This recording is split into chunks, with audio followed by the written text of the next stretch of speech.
Joining me at the podium over the course of the next hour or so are two practitioners that will be providing us some case studies about how they think about working with boards of directors to ensure that their missions succeed. Right? I'll get to that in a quick moment. And then how they use strategic planning to think about success and thriving in the future for your organization. And I think it's extremely important that the mission-centric focus of our work be front and center in both of those discussions. So they'll both be talking a little bit about how both they've worked with their boards to cultivate a mission-centric focus for success, but then also thinking about this work so that it's not just sort of scrambling for money. Very often when people are thinking about the future of their organization or how they're doing their work, money dominates the conversation, right? Or self-induced panic about the future dominates the conversation when you're thinking about strategic planning. Our goal here today is to give you a couple of case studies and then have a discussion with you about the situations that you find in your communities with your organizations, and try to give you some tips to think about ways in which you can be working with your board of directors, either to build a better foundation for strategic vision and governance of your organization, or you can specifically have a strategic conversation about the future of your mission and your work. So let me just briefly introduce our other speakers here and then do a quick survey of the room before we kind of dive in. Immediately to my right, to your left, is Alan Bushong, who's the Executive Director of CCTV in Salem, Oregon. Alan has extensive experience working both nationally as well as in his community, in community media. And he'll talk specifically about board structure as it has worked and worked pretty well in Salem here. And we'll use that as some exemplars in terms of talking about board performance. And then immediately to Alan's right is Martin Jones. Marty is you're the executive director? CEO. You're the CEO. He's the CEO of MetroEast Community Media in Gresham, Oregon, and has extensive experience in media development work and other entrepreneurial work in his career, and is doing some very, very exciting things with strategic visioning and implementation of that vision in his organization. So we'll be talking about that as a case study as well. So before I get to Alan, let's get a brief sense of the room here. How many of you report to a board of directors? Okay. How many of you serve on a board of directors? Okay. How many of you are happy with how the board works? All right. All right. How many of you are involved in some type of strategic conversations about the future of your organization? How many of you look at strategic direction of other organizations that you serve? All right. How many of you are happy with the tone and nature of that strategic conversation? All right. For those there's a lot of people raise their hands about strategic vision. What is the thing that you don't like about or makes you unhappy about the strategic discussions that you have? In a word or two, and speak up so the entire room can hear you. In the back, go ahead. Time constrained, vision constrained. So lack of time to talk about the fullness of what's going on and what you need, and visions. There's like 3 or 4 different visions going on here. So lack of building a common narrative is what you're talking about, or a common vision. A real comprehensive understanding of where they want to go, because it's my executive director and right. her staff. All right. And I see things a little differently, and I want to know how to understand them. I think this entire idea of seeking to understand each other as you're working together with a common vision is extremely important. So yeah, we'll talk a little bit about that. Charles, you're going to say something. Preparing for our post-cable future, which sounds like death with dignity, basically. All right. And so how you prepare for a different business model, or are you talking about how you leave the business? Or how the institution will be happy to chuck what we do overboard and repurpose the space. So it's an entire question about whether or not the mission of the organization is disposable. Yes. It's merely a convenience based upon a certain business model or industrial model, as opposed to being something that's enduring, that adapts to new business models and new revenue streams and new types of work. Yes. You're not alone. Maybe there's some comfort in that, but I think that's one of the key questions that Marty will get to here as we're talking. And then real briefly then, and then for the board work, there are some people who are unhappy with the work that they have with their boards. What is the source of your unhappiness, do you believe? And please don't say it's something to do with your upbringing or any other sort of psychographic information about you. What is the thing that you think makes you unhappy about your board? Go ahead. I'm the only one I'm the only one doing anything. Ah. And we're trying to, and the staff recognizes this, they're the ones that informed me of it. So how do I get my counterparts to, kind of step up? And Right. there is one person helping me, and I'm trying to encourage others. All right.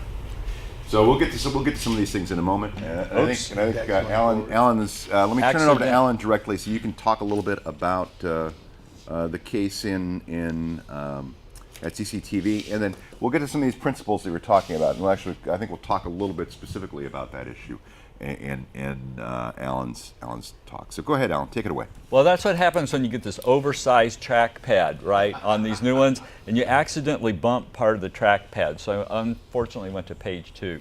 I'd also say that I'm dressed. Mike and I are Arsenal Football Club fans, and they're longtime managers leaving, and I want Diego Simeone to take over the club, and he always wears a black shirt and black tie. So I just want you to know that's an important part of me today, is this desire, which is not going to be fulfilled for Diego Simeone. I'm thinking I'm more of a Patrick Vieira guy, but this is a discussion for a beer at the Gooners table later. So let's dive in. And I like the beer later on too. Yeah. So board development, to me the key aspects of board development, as much as anything, are common purpose in a board, the role of the board, and the recruitment of board members. So there are a couple people that had huge impact on me and on our organization getting going. Dirk Koning always said, know your community, know your message. And he said, our work is about training, tools, and transmission. Not all that specific, right? Just general ways we could be valuable. And then Barbara Popovich said another quote one time, which I think is so important within an organization, within a board, between board and staff and that. She said, it's all about relationships. And I agree with both Dirk and Barbara. So I want to give you a background on this Salem case study. And by the way, if you like the PowerPoint, the text is mine, but Megan McClure, who's here, did the PowerPoint, did the keynote. So please thank her, because I'm thanking her. So anyway, imagine a state capital with practically no local media, 3 AM radio stations, a monopoly daily newspaper, no broadcast television, sandwiched between media markets of Portland and Eugene, 4 times larger than the next state capital that lacks a broadcast television station. Salem area's got 250,000 people. Carson City, Nevada is next at a little over 60,000. And a community that was hungry for a presence on television. Our car wrecks and prison breaks were all that made Portland broadcast TV. So Capital Community Television was incorporated August 4, 1989 by the City of Salem and Marion County, and that included the appointment of 4 of 7 board members, a couple of which are on this first studio program that we ever did, and a Peruvian band with Hector Pichardo there in the background. And the resources included a portion of Viacom cable television franchise fees, some capital funds, $45K a year, and 2 channels. What was Salem like? Again, when we moved there, this is a community that was eager for local media. They were seeing everybody else's stuff all the time. And there were visionaries who created the franchise who held important roles. That was so important for us, the right people in the right place, right? So we had people in City Council and we had people in the newly formed Cable Regulatory Commission. And finally, and this is super important, we had 3 very active Portland area community TV centers, members of then National Federation of Local Cable Programmers, who provided a blueprint for our success. So part of that blueprint was, we knew that there were different ways on the board roll, there were different ways to go about a board. And our board, we chose to go with a policy board. Now you can also have a policy and fundraising board, which some people do very successfully. Very small organizations often have board service volunteer staff. I do that on 2 sister city boards. And then you have boards that kind of combine all three, which sometimes I view as being a board from hell because they can't remember the right role. But for us, the right role was that the board members are going to set policy and be the eyes and ears of the community, and then the staff is going to do the work. Can we linger on this for a moment as we think about different instances? Yes. So you're a policy board at CCTV, meaning that, and let's just kind of like to delve into this a little bit in terms of the role of a board member. A board member sets sort of the overall tone and looks at policies for the general operation of the organization and the direction of the organization in that role, right? Yes. And they don't do the day-to-day work. That's all relegated to staff, and you end up, as the executive, you end up being sort of the regulator. You're the tool that makes it is the interlink between that board function and staff, so that the board is not like basically talking to the staff all the time about this and that and the other thing, and they're not meddling in the day-to-day. Meddling is probably too strong a word. Maybe it's a prejudicial word I'm using, but Meddling happens, and it happened to me when I was in Austin, when I had a very different setup, and there were board committees that met all the time and tried to do work and resentful they were not being paid and the staff was, which is where that comment boards from hell came from. But you don't have a fundraising board. We don't have a fundraising board, although that may be changing. All right. But for us, the key then is recruitment and selection and orientation, because for the most part, we don't do a lot of board training. We identify the people that we want on the board and we bring them on the board. And indeed, the board also examines and evaluates whether the staff is successful in implementing the mission and implementing our work plan. So that's through the executive director, and if I didn't do it, they would fire me. Do you have, and do the board members have job descriptions that you then recruit from? We have general principles that we do for a board, and they're on a later slide. Okay, let's go forward. So let me go into that.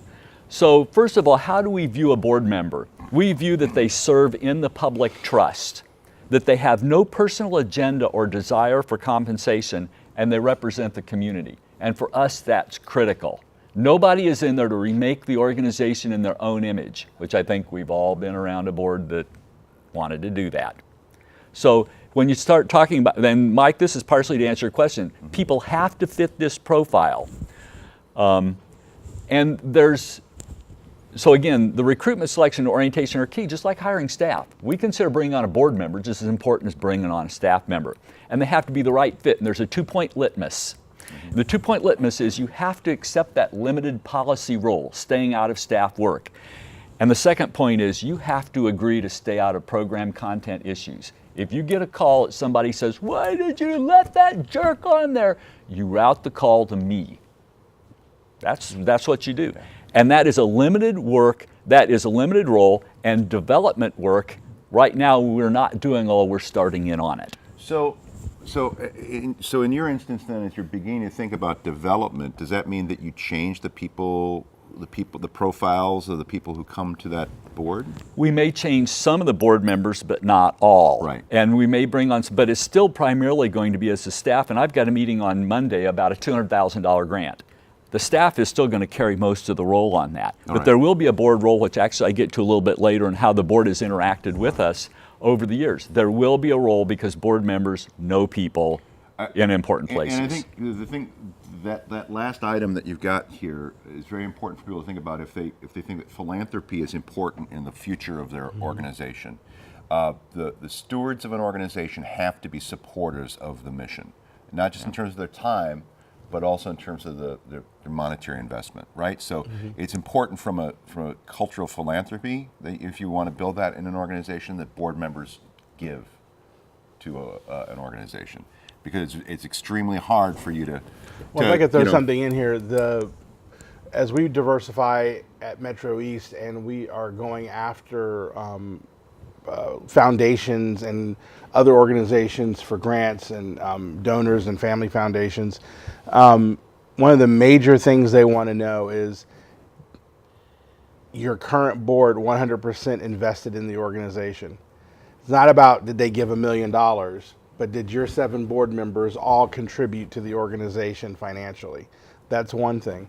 The other thing that is happening here in Oregon that is very encouraging and very progressive is what we call the Big Five. The very large organizations or foundations are doing a major deep dive with an equity lens.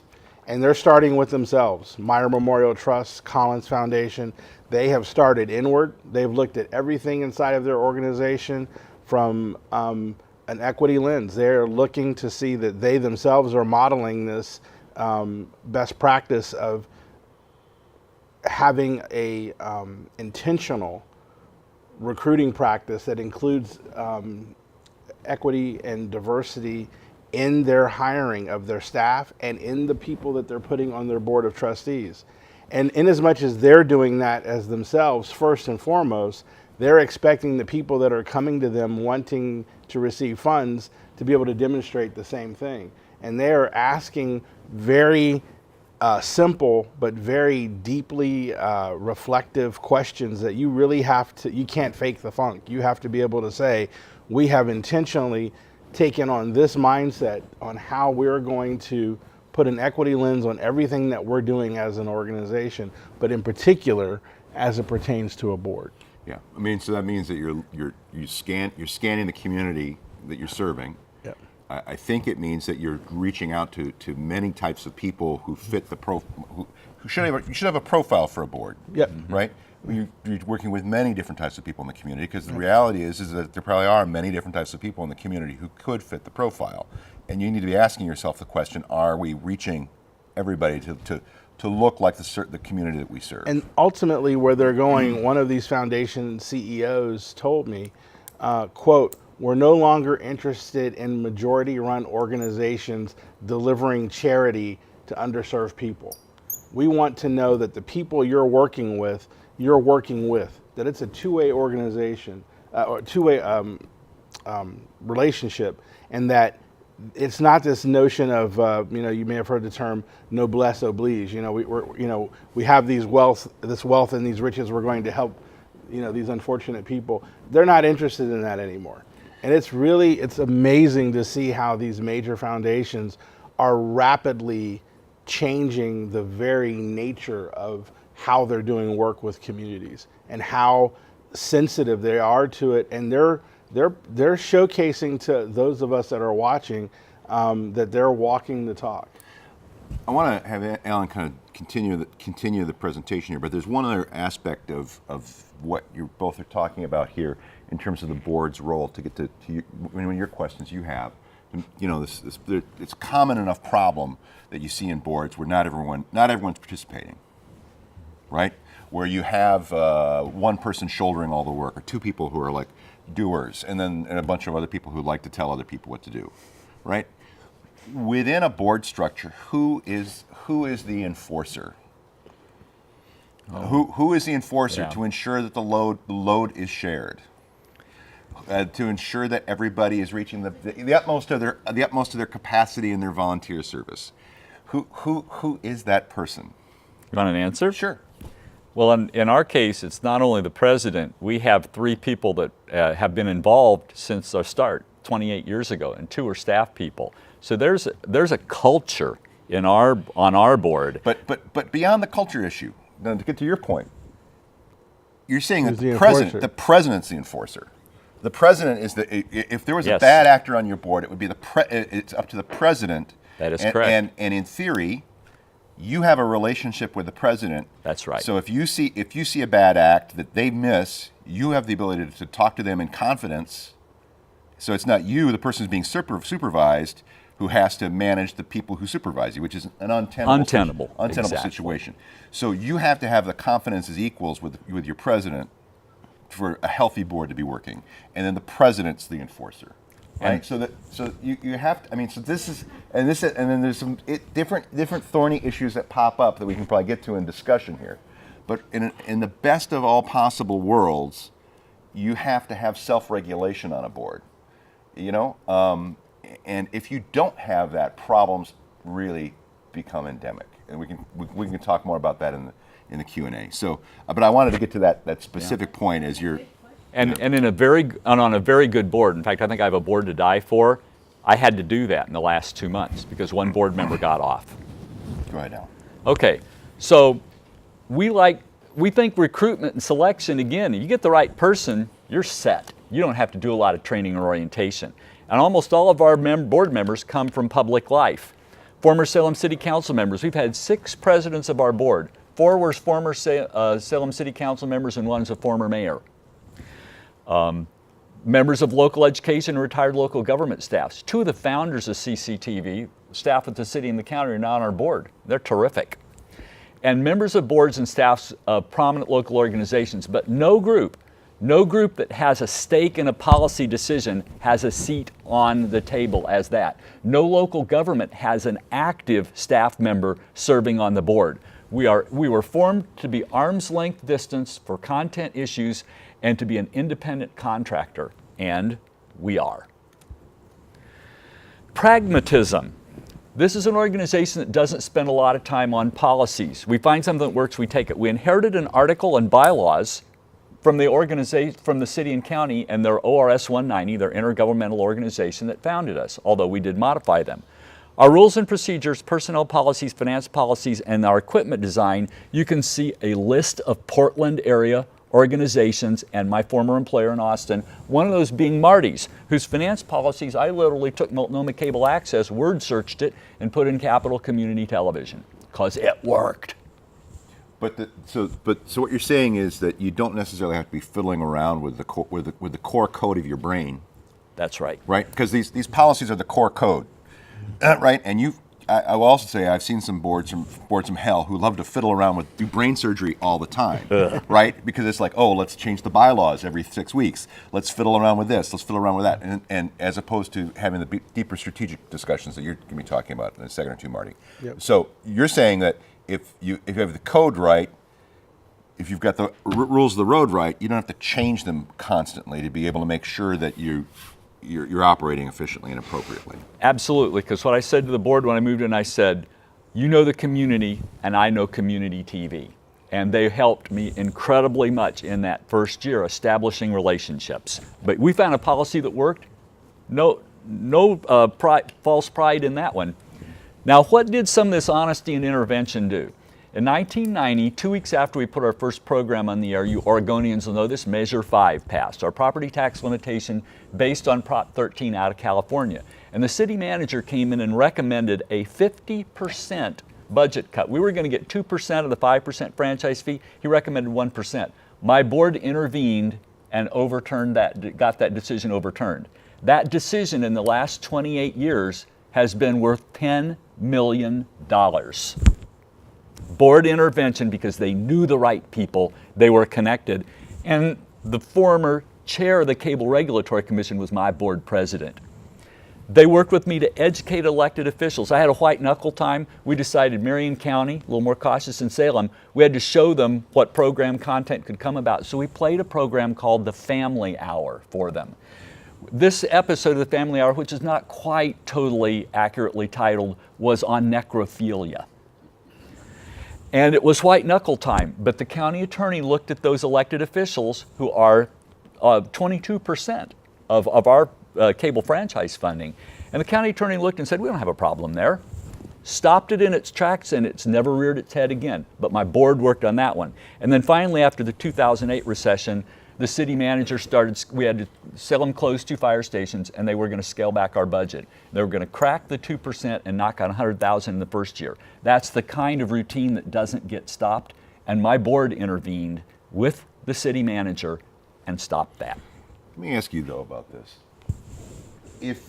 If circumstances were different and the city was coming at you every year, it would be harder for your board to do that job, wouldn't it? It would, because it's really like calling out the fire, yeah, the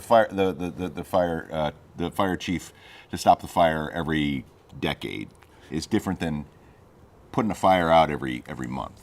I would agree, but I would also say the ability of them to convince had staying power, and it was their stature and status in the community that was a major part of this. Plus, Salem's a more cautious community. It's more cautious than Portland. It's more cautious than Ashland. It's a fairly cautious community. So once you can establish, you often don't have to fight the same fight over and over. But in this case, I think it was the power and persuasion of the board. So we decided in 1990 we were going to do 5 things. You probably do those same 5 things. We were going to educate our community about what this was, because our community had never had it.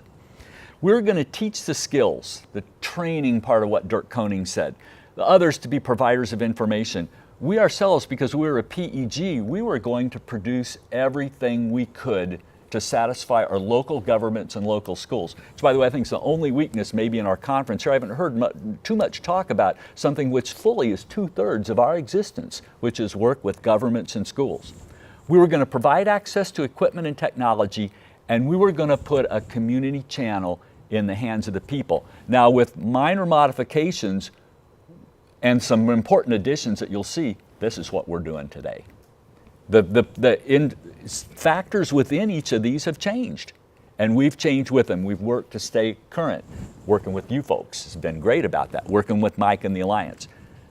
But that was what we laid out in our very first plan, and it's been reviewed at every franchise juncture. We're doing largely the same thing. So the board and staff team approach. When I came, this is what the board said to me. They said, get these governments on TV, put the kids of the community on TV, fill the vacuum to the best of your ability, stay independent. 3 others wanted our job. We were incorporated new, but the school district, the public library, and the community college all wanted our job. And they said, don't keep arm's length distance from them. Our council of local governments wanted us to office in with them. Time to stay arm's length. We're independent and we're healthy today because we stayed independent. Why? Because we wanted to serve the whole community. Any one of those other 3 managers, this operation would be cast in their image. We're cast in the image, we hope, to be, well, a term that Mike used that I love so much from former Texas Governor Ann Richards, reflective of the community. And finally, the board said, make things happen. So there have been major developments since, and we've slotted them in to our work. December 2002, the city manager came to us and said, can you stream meetings? Okay, we started in January. We moved to computer-based editing. We applied for a radio license, which now we're working to activate a full power 25,000 watt, but will actually only be 2,500, 98.3. We created a nonprofit center where we actively produce programs for nonprofits that don't have a media department or staff. And then those of you who've been in Salem know we moved to an awesome new center on Trade Street. So that's what we've done. So I'd like to kind of smoothly go to your right here. So what you're describing, I think, sounds like not a strategic plan at the end, but it's a series of activities that you're focused on that support your key mission, right? Is that a fair way to put it? Yes. Okay. And but the challenge for strategic planning as you're looking forward is that the conditions of the community that you serve will be changing. And then you want to make sure that your mission is alive and well as conditions change. And right? we're going to hear from Marty, but that's a process that we're just entering. But so I mean that's the challenge that you face. Yes. As you're thinking about strategic planning, right? It's not that you have to think of new things to do, but ways in which your organization can adapt and change to the environment as it's changing around you. Relevance is everything. But that even gets to this question of like who you recruit for your board. Yes. What the activities you have along the way. So okay. So Marty, can you talk a little bit about how strategic planning has worked at MetroEast? I mean, you've been there now for 2 years, and you've been kind of, if I can paraphrase a film that we can't describe the plot. You've been kicking names and taking ass. One of the jokes from Avengers: Infinity War. I can tell you've been kicking names and taking ass for the last 2 years. Can you talk a little bit about the process there? Well, again, my name is Marty Jones, and once upon a time, I was growing up in Columbus, Ohio, and I was a kid who found a movie camera when he was 9 years old. My dad was not a professional photographer, but was a very active enthusiast photographer. So I've been in a darkroom since I was a kindergartner, and discovered that I wanted to tell stories, and that led to making films and going to college and going to film school and then moving to Hollywood. And I spent 25 years in the movie business in Los Angeles, in Richmond, Virginia, and in Dallas, Texas, and then the economy crashed, and I reinvented myself and ended up in Portland.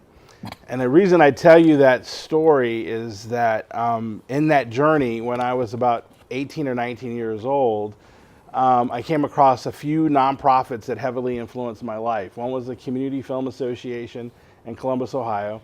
They were doing film festivals. Another one was Access, the television, public access television, Access Columbus. Right. And at 19, I was in a studio like this interviewing filmmakers who were coming to show their films at our Community Film Association, and then working also with a third group, the National Black Programming Consortium, that provides African American focused programming to PBS. And so all of these three organizations were in Columbus, Ohio, where I grew up. Had this wonderful career in the motion picture and television industry, saw it taken away through forces I couldn't control. And then as I'm leaving my job in marketing and branding here in Oregon and deciding that I might leave, I read about MetroEast Community Media. And everything on the job description was absolutely fabulous except for one thing: the commute was going to be in another city. And I was walking to my last office. But I was like, I've got to do this. What a very cool opportunity. And Rob Brading, who many of you know was my predecessor, had put this cherry pie together and just handed it to me out of the oven. I mean, I was telling Mike this at dinner last night. There's about 4 ways to become a CEO or an executive director in the United States. And you either found a thing or found the money. You claw your way up the ladder. It's falling off a cliff on fire and nobody wants it, and you take it to get the stripes and you have plausible deniability. Or there's this very, very small, rare opportunity where it's the warm cherry pie out of the oven. And that's what I found with MetroEast. It was this warm cherry pie out of the oven, and an opportunity to go back to where I started as a teenager in community media was very, very exciting. So that's just some context for you, because as you hear me talk, you'll be like, why is that guy talking like that? I'm not the traditional community media person, but I understand it and I appreciate it, because at this very important time in my life, as a late teenager, early 20-something, community media was there for me to embed a seed of opportunity. And so now, 35 years later, I have an opportunity to do that and continue upon this wonderful tradition that, unfortunately, in the city where I grew up, Columbus, Ohio, it was killed off. It was bumped off because of things that we're fighting as a national organization. So that's what captured my imagination. Now, here's the question about strategic planning. How many of you have a binder on the shelf somewhere that's got your strategic plan? Old, new, or different? When's the last time you looked at it? Don't answer. Most of these things get done. We bring in facilitators. We spend time with the staff. We go off to a cabin somewhere or whatever it is. We put these things together, and then when it's all said and done, it's in a nice binder. Someone went to the office supply store, and we make 20 of them, and we give them to the board and to our cable regulators and a couple other people, and then crickets, right? So before you start this process, dust off the strategic plan. No matter how old it is, regardless of whether you had anything to do with it, if it was your predecessor, if it was your arch enemy, whatever it was, dust it off and look at it, because some good work went into that, and there are some nuggets in there that will guide your way. But the most important thing you can do, and I can thank my friends that I worked with at Oregon Episcopal School when I came here to rebrand a 140-year-old boarding school. We got out of the weeds on how people traditionally do strategic planning, and we started with one really important word: why. And if you haven't seen Simon Sinek's TED Talk, I mean, his book is great, but if you want to just really get it in 20 minutes, Google Start With Why, Simon Sinek. His TED Talk should be at the top of your brain and your board and your staff and anyone you're working with. What's the name again? Start With Why. Start With Why. Simon Sinek, S-I-N-E-K. Very liberating, very essential. You have to go into a process of discovery. Many people get their mission and their vision really understand what it is. Your mission is why you exist, why your board is even at that table, why these regulators or people are giving you money. It all started with a mission. That's very important. Take a look at that. Is it outdated? Is it too wordy? Does it have true meaning? If it doesn't, fix that. It doesn't have to be Shakespeare. And I'd say also, if it's tied to a specific technology, you may want to rethink something. Exactly. That's what I loved about Alan's slide. Yeah. It's You will see, It's agnostic to technology. You will see some missions that are specifically technology related. That's a very good point. And that's a problem as we look at different delivery, different delivery systems, and we look at how media works in our world. If your mission is greater Right. than just the one technology, it would make me think that you're not disposable. Right. If you don't want to change your mission, and you're just about coaxial cable, Well, we may have a deeper discussion that we need to have. yes. But the vision thing, we were talking about the vision. Vision is that thing you aspire to. It should be pithy. It should be short. It should be something that you can remember, that you can recite. And it should be something that's slightly out of grasp. It's something that you're aspiring to do. It's what's going to wake you up in the morning and put some pep in your step. And then some organizations will have strategic pillars, or we call them our core values. These are the things that are sort of the underpinnings of what you do as an organization.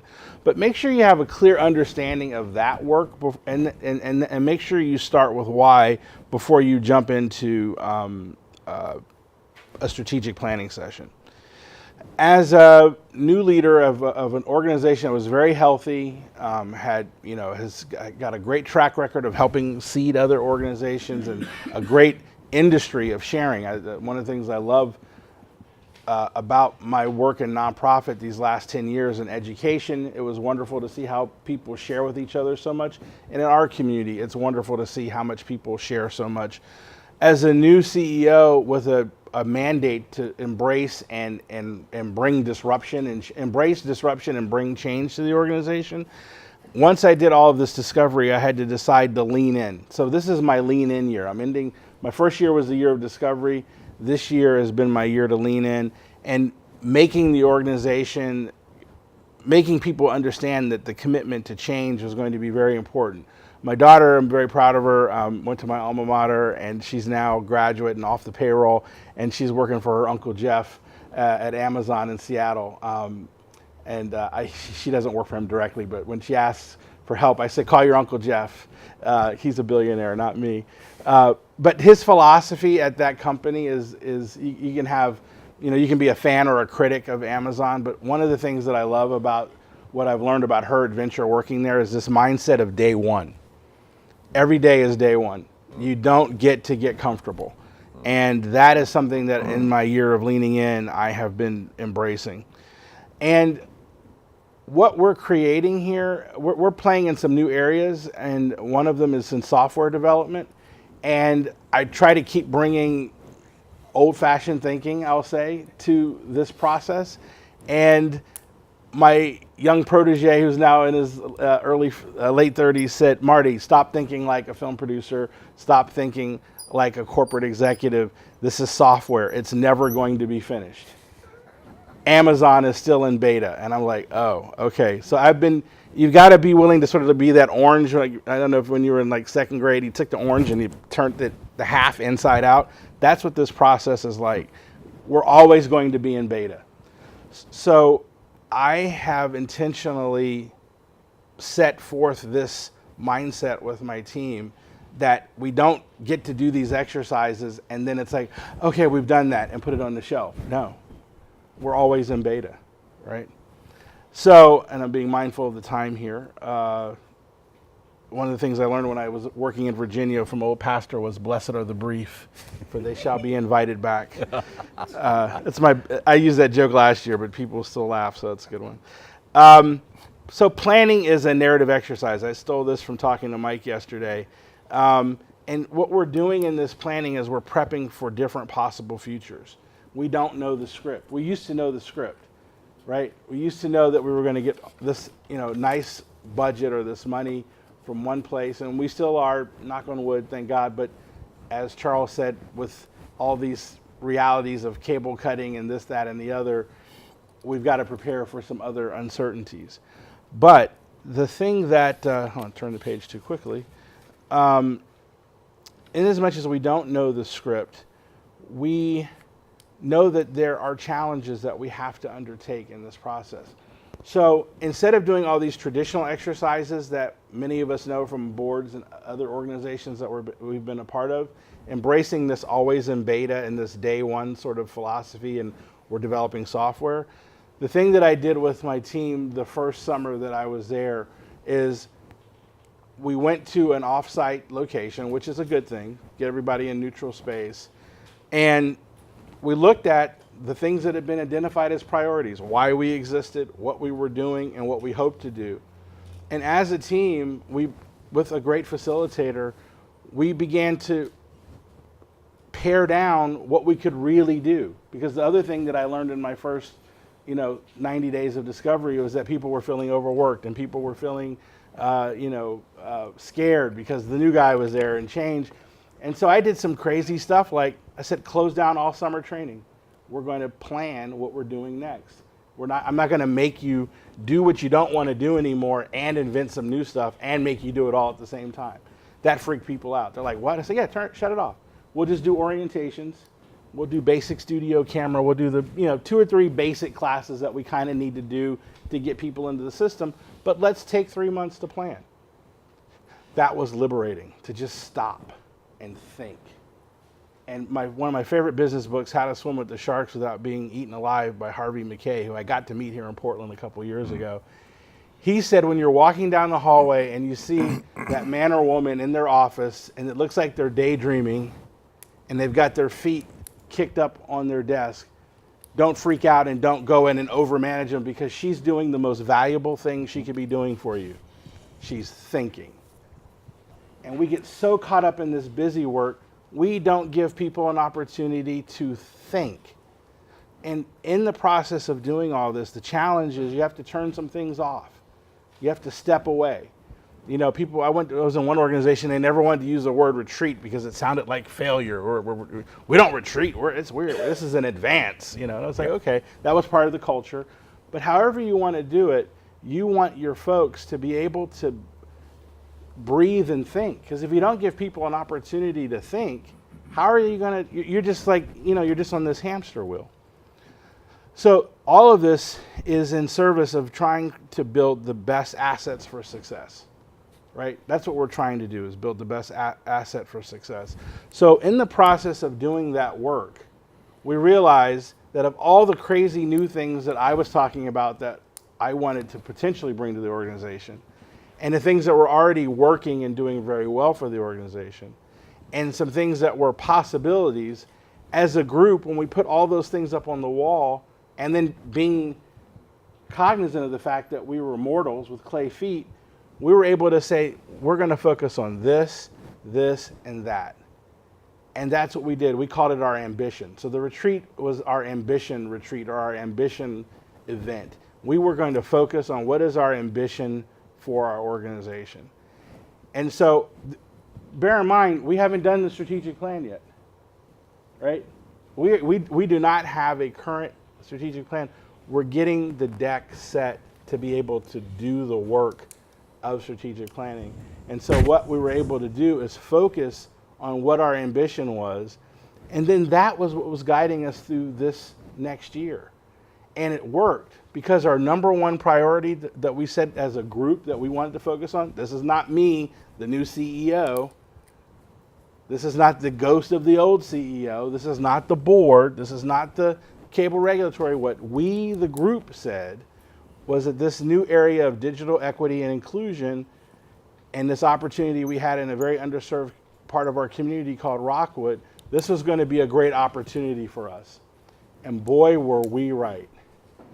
Without a development staff, without a track record of raising money as an organization other than what we receive from the franchise tax, doing the right work pays off, because we were dealing with the community. But so I think that's that last point I want to kind of dive into a little bit more, because I think that actually is a strategic planning activity. Right. And this is the one thing I want to just kind of tell you all is the idea of like looking beyond your organization, seeing the conditions of the community that you're serving, finding a value proposition that is identifiable to your stakeholders, right? Right. And that meets that ambition. Right. That's strategic planning, Yes. right? I mean, it's not the book, the 3-ring binder. Right. It's the scanning, interpolation, narrative vision, and then completing the narratives of success. Right. Right. So this is the thing. I mean, and there's actually some books I can talk about a little bit more in the Q&A. But that's a specific example of a strategic action and process that isn't academic. Right. It's real world, and it's specifically based upon the idea that you know the community that you're serving, you're scanning needs, Right. and then you're looking to fill gaps We sat in, to become yeah. important in people's Right. lives. And after all of this work, we sat on a bench in this neighborhood. The city has identified it as its #1 urban redevelopment project. It's the site of an old Fred Meyer big super grocery store. It's abandoned. It's been torn down for over 10 years. There's a sort of makeshift park there. And we sat there one August for 3 hours. And it wasn't even the traditional group. It was me, the head of IT, and the head of production.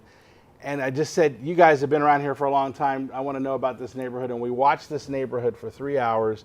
And we kept looking at this vacant building. And we went in and looked in the windows. And that was this old police station. We went to the city and said, we want to put a pop-up site in this building. Will you give it to us rent-free? Our organization will put some of our capital money into the renovation. And in the process of doing that, because everyone in our group felt like if we were going to get more young people into our organization, if we were going to do something that was relevant, and if we were going to have impact based on our community needs assessment, then embracing this project in Rockwood was the right way to go. There are 88 languages spoken at home other than English within a 2-mile radius of this site. 88. It's the most ethnically, culturally, and religiously diverse zip code in the state of Oregon. It's in our backyard. And in the process of doing that and embracing that ambition and working on that as a group, as a CEO who was told to disrupt, change, and find new ways to make money, I can say to you right now today that that decision led to our #1 revenue stream this fiscal year. We've raised $98,000 for this project. Our production services are up, other areas are up in our revenue. We're looking for many different ways to diversify and have different revenue. But this intentional work, this willingness to be in beta, this willingness to take on day one, and this willingness to start with why has not only served our community and the folks that are our neighbors and friends and new neighbors and friends, but has helped us as an organization to remain relevant. And it has helped us to do something that has now opened us up to the major philanthropic world. We've now received a grant from one of the big 5 here in Oregon. And that would not have happened if we had not done this work intentionally. So the last thing I would say is, you know, we're walking this path towards success and we're building on these assets, but you have to be intentional. You have to start with why, and you have to realize you're always in beta. That's all I have.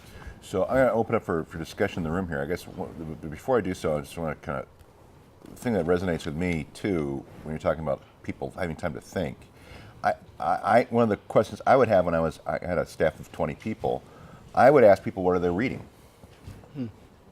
Because if someone is not reading, there's something wrong. Mm-hmm. I mean, and not even a value judgment, even if it's something that they're doing for entertainment, or they've got a hobby or something. What is bringing you fulfillment and enrichment beyond your day-to-day work? And that's like part of I think that's also the way in which you can kind of fill in the strategic process of looking beyond yourself, even into the sort of the personnel review discussions that happen within an organization. It's like the idea that you're more than just your job. Right. And you have to have, it's not just the CEO who's the visionary, right? You need to be finding ways to be able to inspire people to be thinking beyond themselves in the work that they're doing, right? I mean, that's sort of one of the key challenges. Before I want to open up for questions, there are two books that kind of roughly describe some of the things that Marty's talking about, even though he's not specifically mimicking the processes that they describe. Okay. And it's just this discussion of like scenario planning and thinking about different future scenarios for your organization and the world in which you're living. And I think to get to Charles's question about like what do we do, your challenge is to come up with narratives, possible narratives for your organization to exist in possible futures. We don't know what we don't know precisely what the future is going to be tomorrow. We'll know 98%, 99%. The sun's going to rise, right? We know most of it. The farther out we look in forecasting, the hazier the predictions get, and the different sort of aspects of our world change. Okay. As I think about strategic planning and strategic visioning, you need to be thinking about a world in which 8 out of 10 scenarios you succeed. And it's like being at the roulette table in Vegas, right? You don't put all your chips on green. You put some chips on black. You put a chip on 32. You put chips on even. You find ways to spread risk in the way your organization grows and responds to the needs in your community. And then as conditions change, you try to predict the ways in which you respond for success, right? So to get to this sort of question about like cord cutting, okay, it seems to me that if we think about that logically, in a scenario in a world where there's more and more cord cutting occurring, if your mission is to be creating content that's meaningful for the community, you need to find ways to distribute and get your content into people's minds that goes beyond the single distribution mechanism. And if there was a strategic problem with mission for a lot of our organizations is that we're solely reliant on delivery on the cable system, both for our revenue as well as our distribution. So finding ways to be able to have content live in many different places, if that's a key part of your mission, has to be thought through as you're thinking about your work in the world. Just like we never really thought about audience as an industry. And I think we do have to think about audience, right? But that's a deeper, more philosophical discussion. 2 books just to look at if you can. Art of the Long View by Peter Schwartz. Art of the Long View. Art of the Long View by Peter Schwartz, who did a lot of work with a private group doing strategic planning for Royal Dutch Shell in the 1980s, right? And nobody plans longer than oil. well, exactly right. And the entire idea of like hedging risk and thinking through scenarios that ensure that you will succeed in multiple scenarios. And it can be applied to small operations, large operations. And it's about building narratives for key understanding. And the idea is like you sit down with your colleagues and say, you know, remember that thing we were talking about, that scenario I was talking about, the bamboo forest scenario? And actually, I had a couple of these up on my wall at SPNN. I had one called A Mighty Oak, and I had another one called Bamboo Forest. And there are 2 metaphors for how growth works in organizations. One is, okay, we have a central mission, and then we have arms off the central mission. Okay? Bamboo Forest was we have many different rhizomes going every which way, and we're not investing in one thing. We're investing in many things. Okay? And I would say to people, okay, the asteroid's going to hit. Does the grass survive, or does the oak survive? Right? Yes. So it's like, you know, there's the way you sort of talk about the future, is build narratives and metaphors for how your organization exists and how your community works and how you fit within the community. It's really about building narratives for how you understand the world. The other book that's more recent is a book called Signals Are Talking by Amy Webb, who's a futurist who's based in Signals Are Talking. By Amy Webb, W-E-B-B. And she's a futurist. She's a media and technology futurist. But she talks about a process that can be used where you're looking at items at the periphery, which may not be central to your discussion today, but may say something important about the way in which the world is changing. And she has like sort of a funnel metaphor. It's like a funnel hourglass metaphor that she uses. So like you got this sort of like funnel where you're thinking about things that are coming in. You wonder whether or not they're peripheral or important. You think through exactly how they could be impacting key areas in your field and things that you should be monitoring. And then you act based upon whether or not certain types of change occurs along those. It's a slightly different type of metaphor for the process. But it's kind of fascinating. She does a future trends report that comes out every year where she monitors like 240 future trends. Everything from robotics to synthetic limbs to, facial recognition technologies to media consolidation. All stuff that's important in our world in one way or another. But is it a peripheral thing? Is it a core thing? Is it not a core thing? Should you be concerned about it? Not concerned about it? These types of things. It's a very fascinating process. But in all that, it's important that you have a narrative. We were talking about this earlier. A narrative for what your organization does and how it works in the world.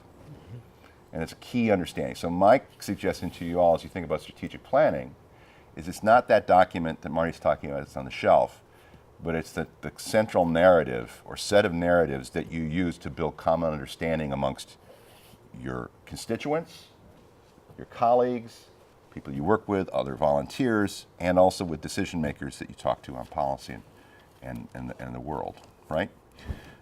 That's what strategic visioning and planning is. It's a continuous process. Right.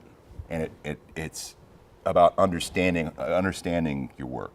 You can put it in a summary document.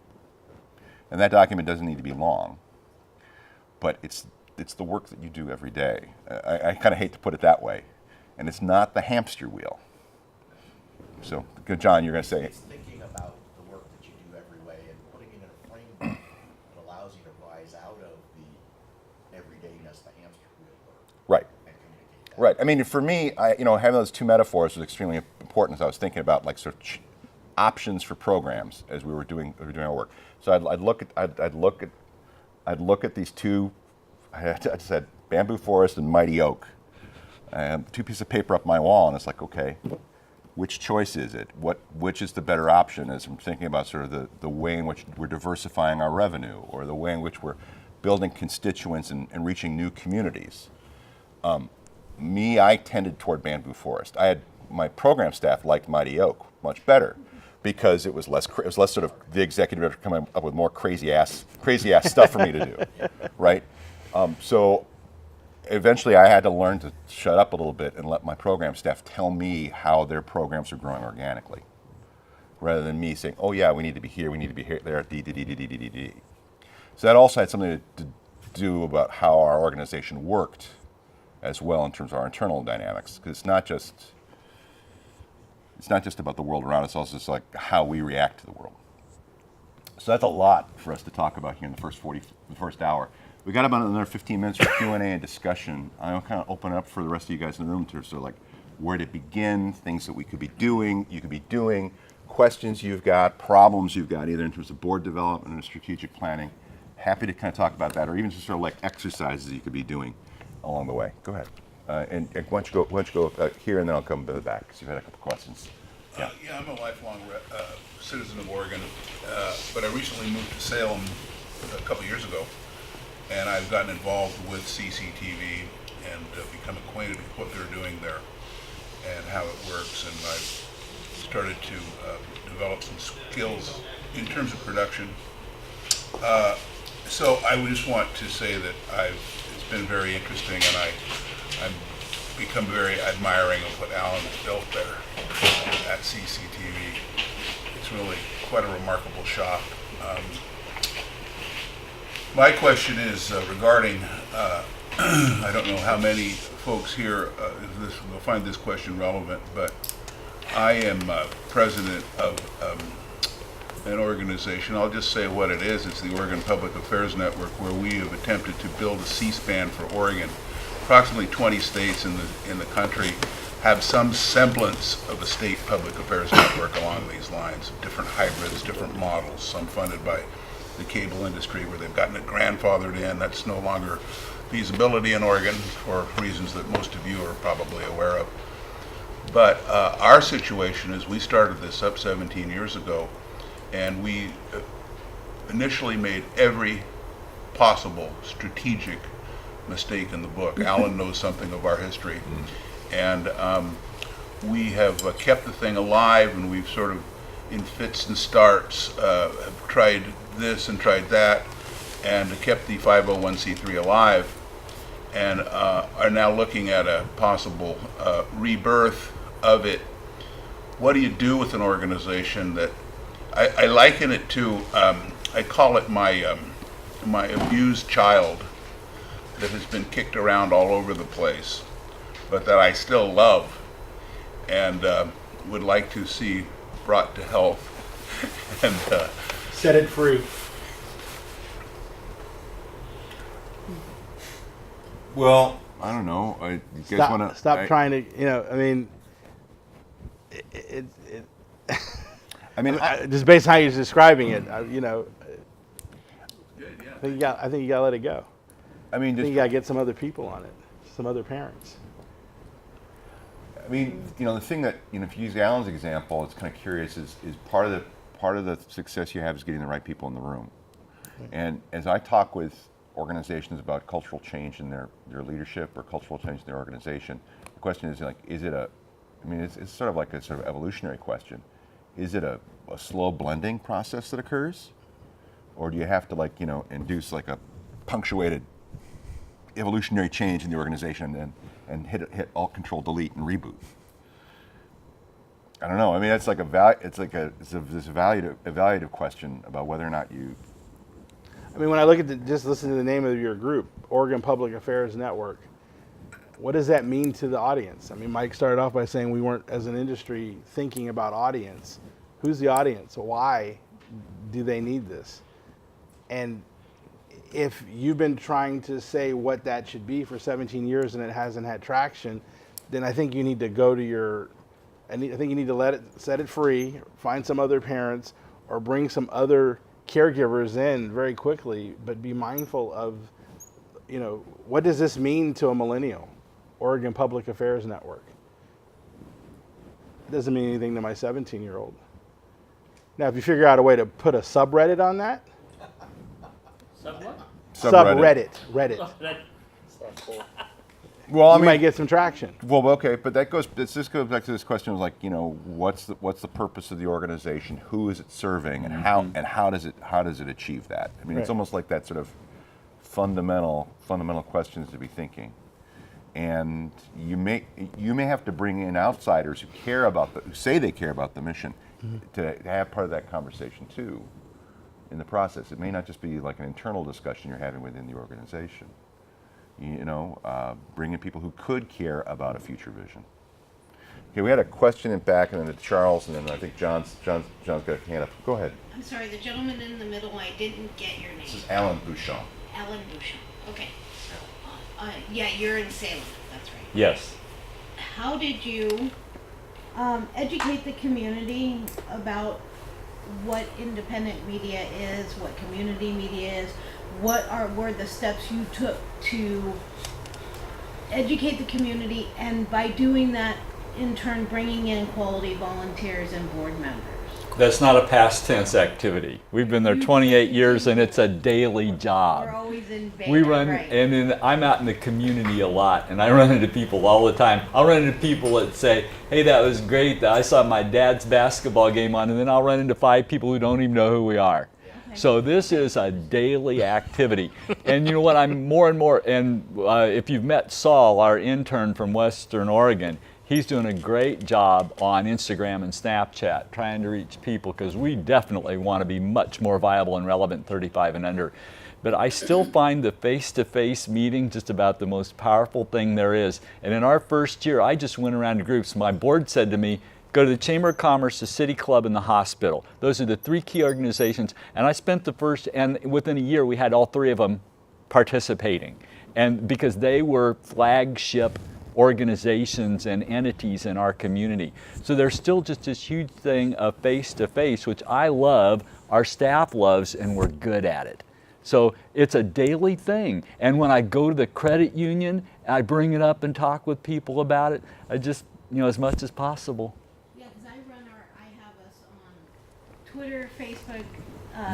They have a Vimeo channel, and we're on YouTube. And I also help on a show where we live stream on YouTube. But I do most of our marketing right now, and I hadn't considered going to the network meetings where these establishments will meet up. I went to a ton of board meetings in my first 2 years, and the other thing I would say is getting other people's social networks, and music's the way. And I would say to you, if you're looking for a role that a board member can play, ambassador to your organization is actually a very good one, right? So if you're, so to get back to your earlier thing about making sure that everyone can lighten the load within the organization, that face-to-face human relationship is extremely important as you're building partnerships, extremely important as you're deepening your working community. That's actually a very good role that a board can play.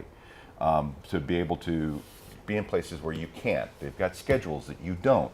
They're volunteers. They may have the ability to be able to sit in on a community meeting, talk with a housing group, meet with a migrant assistance association, meet with any of a number of organizations that have a need to connect with others in your community, and it doesn't need to be all on you. That's a great role for a board to play in terms of being that. If I could get the other board members to participate, that would be cool. Well, right, Two but part of it is giving them a job. Exactly. And getting them a job that's useful and meaningful for them, and doesn't cause havoc for you, because it's like you don't need them to do your day-to-day work probably. We can talk a little bit more about how volunteer organizations work if you're just a volunteer organization.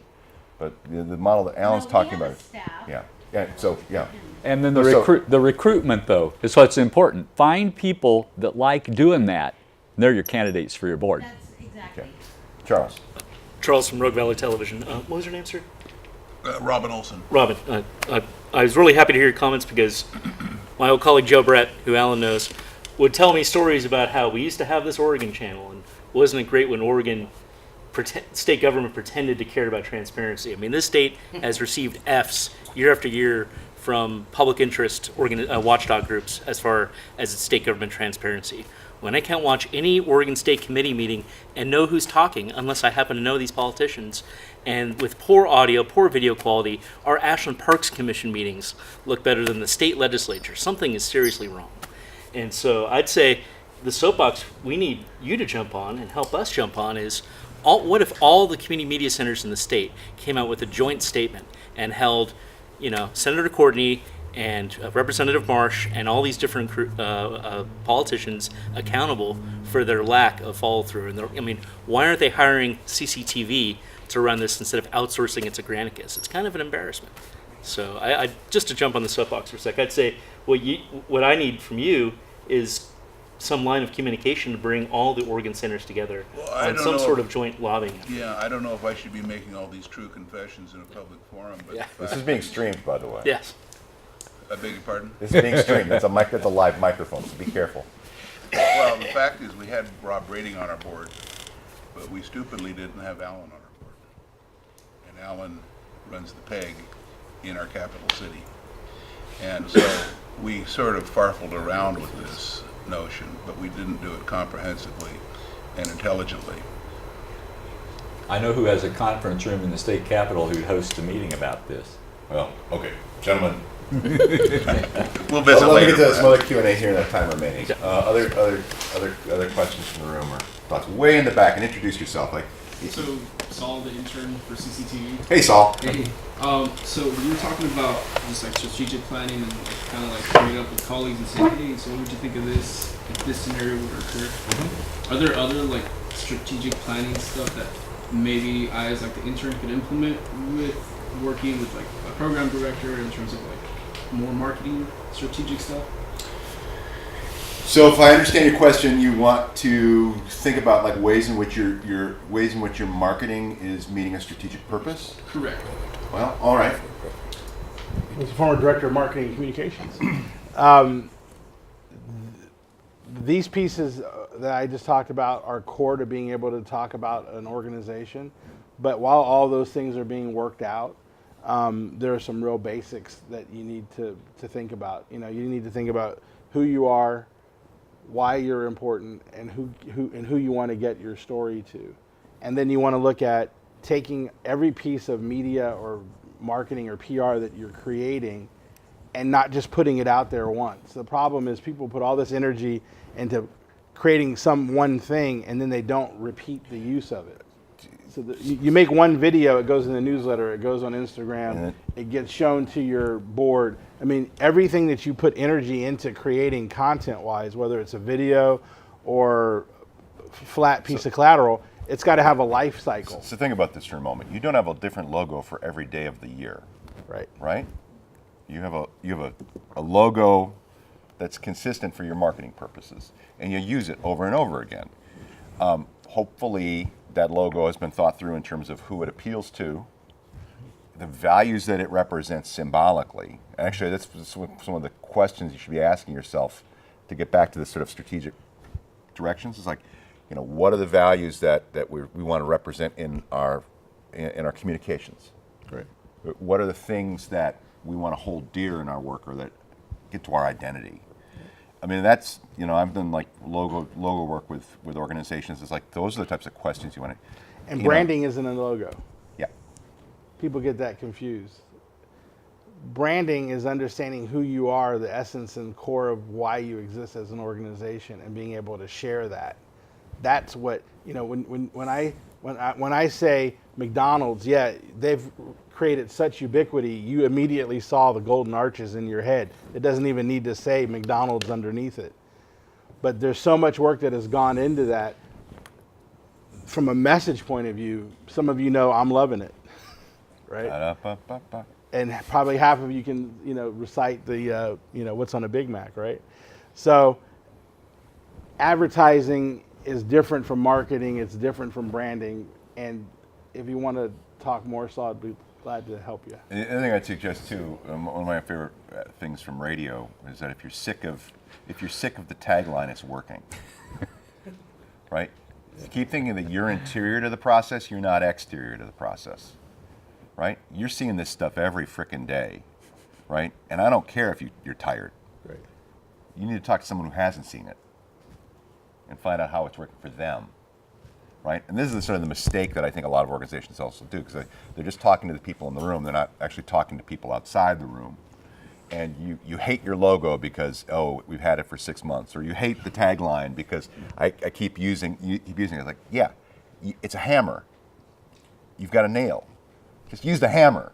You don't have to, handcraft a new hammer every day, right? So, go ahead and then introduce yourself to everybody. Zahid Chowdhury, Vice President, Thurston Community Media.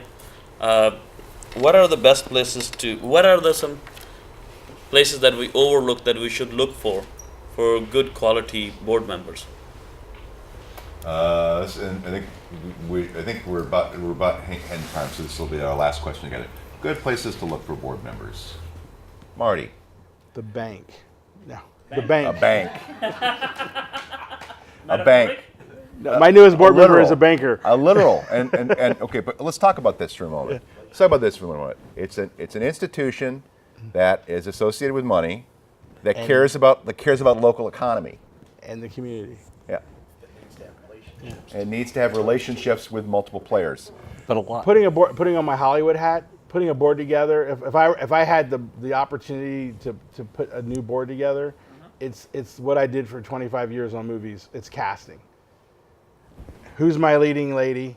Who's my leading man? Who's my supporting actor? Who's my gag guy? Who's my it's every movie has a cast, right? And every member of that cast has a function, and a board is like your cast. Who's your lead? Who's your supporting? There's one person they don't say anything all year, but when they say that one thing, everybody's laughing, cracking up. It moves the story forward.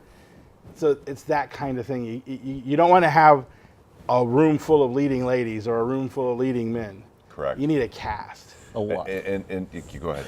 I say a lot of it's the purpose of your board. So, and I think in Olympia, you're both looking at people that are policy and also in fundraising. So go where those people are good, and find the organizations where people are doing that, and somebody who shares your values, and get somebody you don't have to train endlessly. Find somebody who's good. And I go even a step farther. I think it's hard to have a board of introverts. I think it's very, very hard, Point well made. right?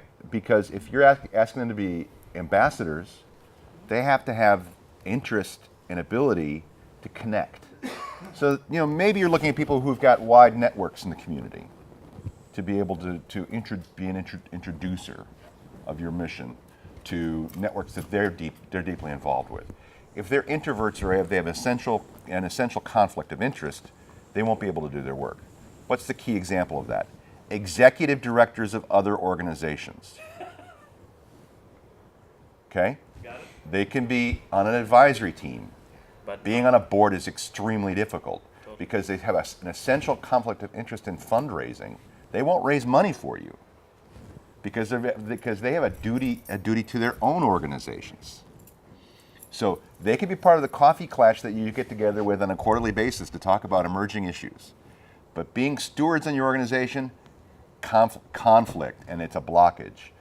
And then one other aspect, I think, just some truth telling from my own perspective before we end it out.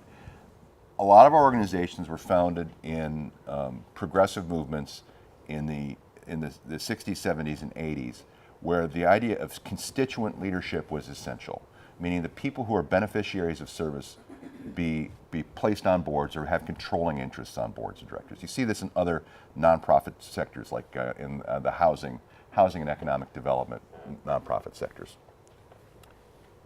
or in the co-op movement. Great if we provide those people with the training and tools, and we have the attitudinal screens and the skill interest that Marty and Alan are talking about. Horrible if none of that exists, because then what ends up happening is the board becomes a self-perpetuating petri dish. You have people coming from within the organization who love the cozy waters of the environment that they're in and make sure that the water always stays the same temperature, right? If I can use that metaphor, right? I mean, so then the organizations are not progressive and forward-looking. They're reactionary, and they serve the people who are already in the room, right? That is a huge problem in our industry that we have to figure a way out. Specifically with my former organization, I had the entirety of my board being elected by the membership of one program. I had 5 programs. I had a youth program, I had community development, I had community technology, and everyone who was an Access member got on my board. Well, that's like a legacy aspect of when all we did was the Access department. And the organization had grown to the extent that our mission had become greater than one department's work. And yet that department was dominating the board. And the organization was growing at the base and withering at the top. So we had to change that structure to be able to be reflective of the constituencies that we were serving, right? So, it's complex in every case, but, think about your community and think about that cast and those attitudes that we're talking about. I really appreciate all 3 perspectives. I forgot the name of the gentleman in the I'm middle. Alan. Yeah, that was. So, I'll have to make my tag And bigger. we're happy to talk with you guys as the rest of the day goes on. Please give it up for Martin and Alan here. Thank you so much. Thank you. Let's go to a break, and I think our next session is coming up in a little bit, and we'll have lunch, and thank you so much, and we're happy to talk with you more.